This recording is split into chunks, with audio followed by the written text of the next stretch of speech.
everyone. Welcome. We are here today at the Private Capital Conference that Wholesale Investor is hosting here in Sydney. And I'm delighted to be joined by the founders of EnviroInvest, Batchelor and Elio D'Amato. With decades of combined experience in traditional finance, they've made a significant pivot to launch EnviroInvest, which is a funds management business focused squarely on Australia's transition to net zero. What's particularly compelling about their approach is not just the broader ESG trend, but then what they aim to position investors to capitalize on Australia's structural regulatory shift towards sustainability while also driving genuine environmental impact. Gentlemen, thanks for joining me. Thank you. Thank you, Rhythm. It's great to be here. Now, Chris and Elio, you both have very established and successful careers in traditional finance. So I would love to start with what was a defining moment where you actually thought that, we need to approach this differently and we need to dedicate our expertise to environmental opportunities, and you came up with EnviroInvest. Yes, sure. So, Rhythm, about 3 years ago, I was writing a module for Kaplan Professional, one of their CPD training modules, and I was writing it on renewable energy. And as I delved into that, I realized that this is a growing area, and obviously there's a huge amount of demand in this area. But what I also came to discover is it's actually really difficult for investors to access this thing. And for the average investor, or even for the sophisticated investor, it's very hard to find an opportunity if you want to invest in this, what is definitely going to be one of the growing trends over the coming decades. And we realize that, this is going to be a theme that plays out over decades. And so we want to be involved in that. Not from the start, it's already well and truly started, but getting in at the early part of this particular investment theme. And so from that point, we decided, well, we need to come up with a product that will meet that need, that will address investors' desire to be able to invest in this sector in a way that's provides good returns. So we're all about returns. It's not just a feel-good product. We are all about generating good investment returns, but in a way that people can access it. And we saw that need, and our backgrounds are in funds management and in particularly in direct equities. We realized we needed to broaden our investment universe in order to be able to access this, because most of these opportunities, they're not in the direct the listed space, which makes it very hard for the average investor.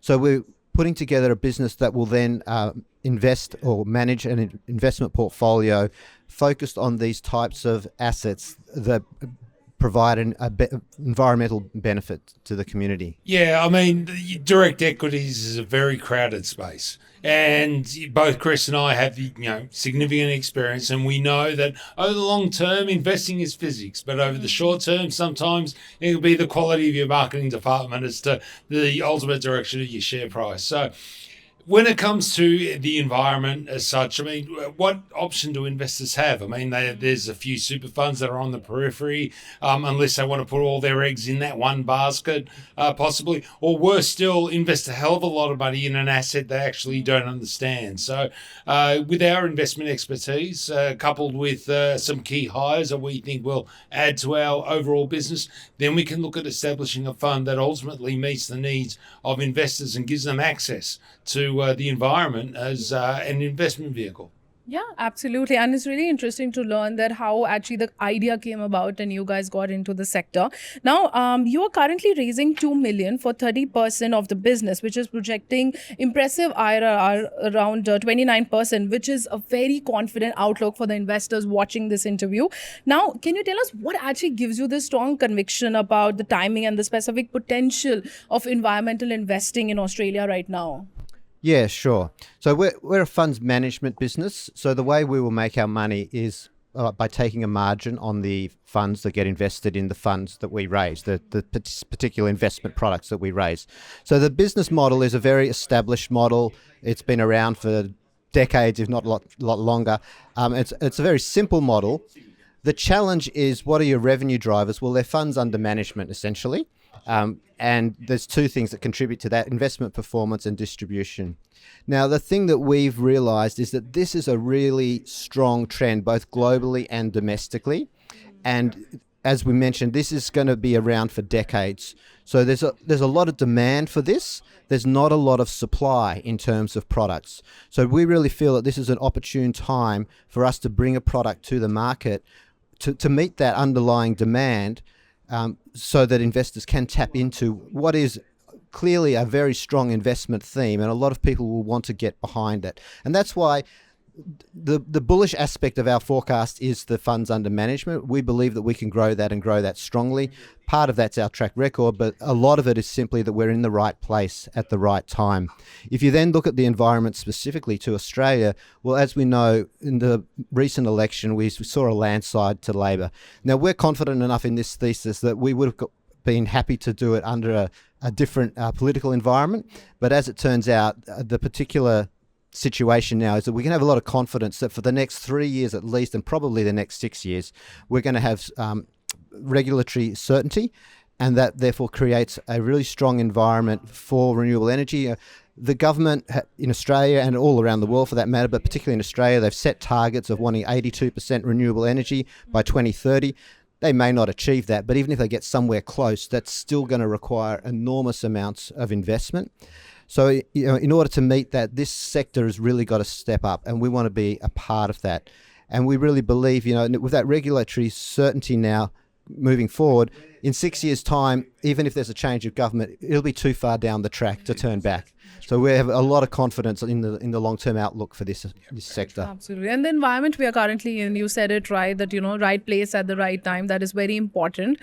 Now, Elio, moving to you. So Chris has laid out some very impressive numbers for us. So from your perspective, how do you actually articulate this opportunity to potential investors who might still perceive environmental investing as more like something, nice to have rather than a core must-have allocation in their portfolio? Look, unfortunately, it's been a challenge for many retail investors to actually access the environment as an asset class, and therefore what we want to do is we want to establish a fund which in itself, and I mean, let's face it, the only way you can invest in the environment is either through an opaque, some superannuation fund.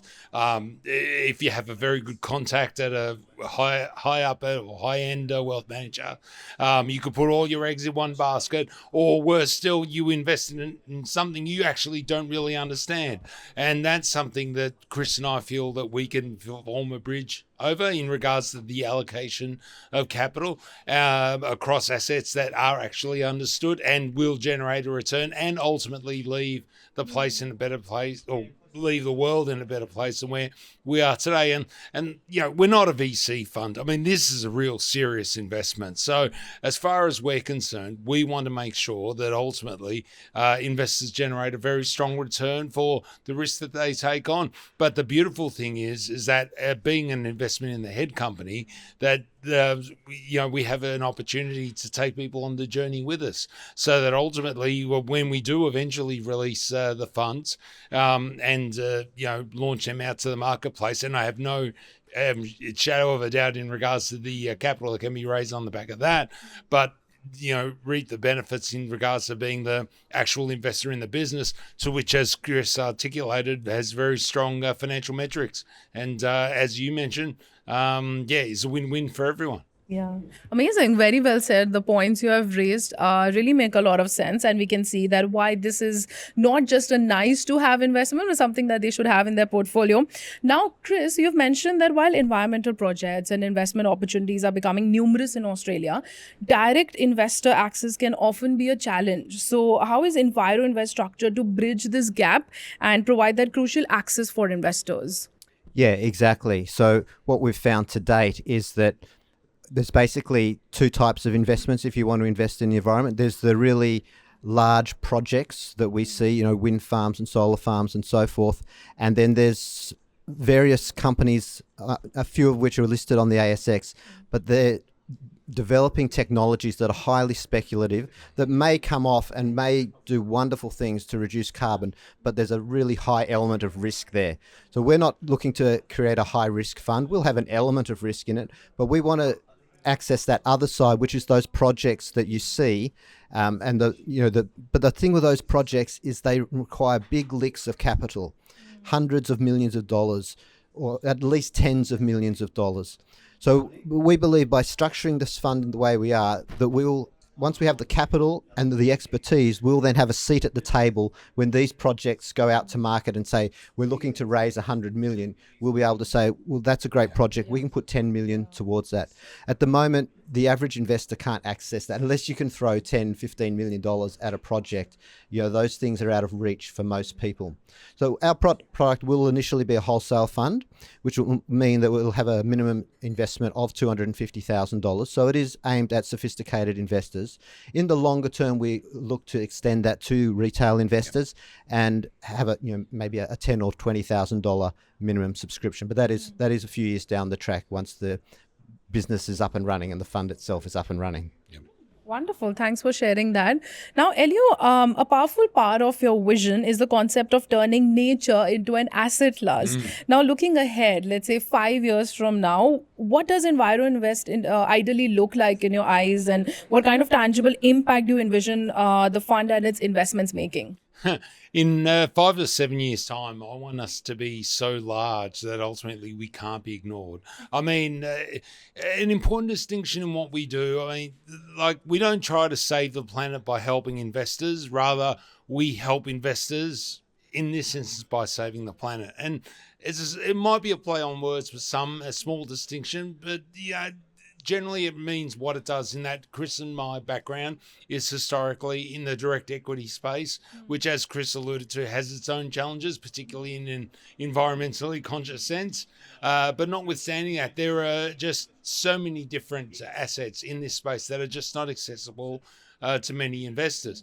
And once they eventually see us and they think, in the future, the future investors will think about the environment, which means we have to invest in it today. Because if we don't, then it will be too late. Because by the time we hear about it, it's already too late. So we come from the perspective that, look, we want to generate a very solid return for investors. We want to do so by leaving the planet in a better place than where it was and when we first started. And ultimately, we want nature to become its own asset class, because notwithstanding whether we want it or not, it is definitely going to happen. And investors can stick in their head in the sand, or ultimately they can benefit from it, which is what we're offering in regards to equity in the head company. Very well said. Chris, any final thoughts that you would like to share? Just that, we're excited to be involved today because we really think this is a key moment, particularly for what we're doing, but also for investors. As investors, you always want to get in on the trend at the start, not towards the end. And, we talk about the hype cycle, and a lot of products get hyped.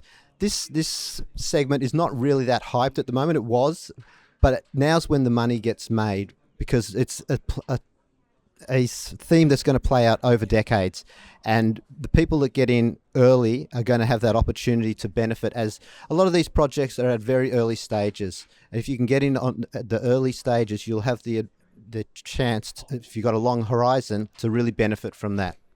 And we're definitely not Robinson Crusoe in this regard, but, don't be first, be best. And really that's what we intend to do with regards to our funds. And ultimately make nature an asset class. And when they think they want to invest in the environment, think of EnviroInvest.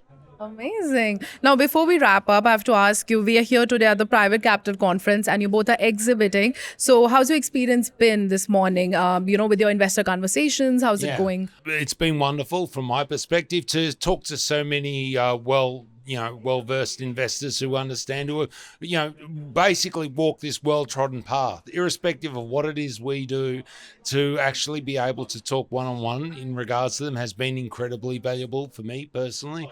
And the ability to present not only our investment case, as it were, but also to garner their feedback has also been invaluable. So quite frankly, I've found it's a wonderful experience, Chris. Yeah, likewise. What's perhaps surprised me slightly is just the amount of contacts that we've made from people who are interested in what we're doing. So people that potentially we might invest in. Well, I mean, we came here with the view of raising capital, but others that are approaching us saying, hey, we have this product which you may be interested in investing. And that's really interesting. Plus just bumping into some really nice people and even some old friends. So it's really been a good day. That is truly wonderful. And, I've been working with you, and it's so wonderful to know how the big impact that you guys are making into the environment, which is very essential at this point of time that we are in.